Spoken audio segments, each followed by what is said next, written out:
Defibrillatori, la differenza tra la vita e la morte. Per questo noi di Rete Veneta, insieme al SUEM 118, a fine 2019, abbiamo fatto il punto della situazione partendo dai numeri. In provincia di Vicenza ci sono 558 defibrillatori, di cui 146 in città e 26 in centro storico. La maggior parte si trova in strutture private e per questo avevamo auspicato che fosse incrementato il numero di apparecchi di pubblico accesso nelle strade e nelle piazze e che fosse implementata la formazione per saperli usare. Io confido molto in Rete Veneta su questo spunto e soprattutto su questa iniziativa che per me è solo che positiva.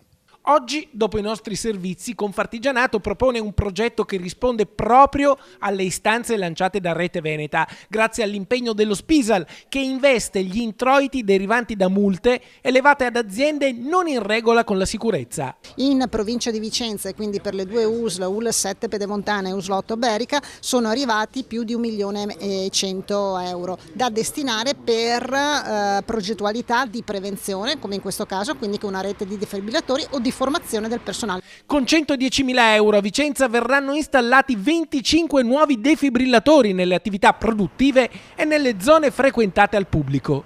Devono essere utilizzati sotto controllo, in collegamento con il 118. Ecco uno dei 25 nuovi defibrillatori in via Fermi all'esterno della sede di Confartigianato. Questo permette di utilizzarlo anche se gli uffici sono chiusi.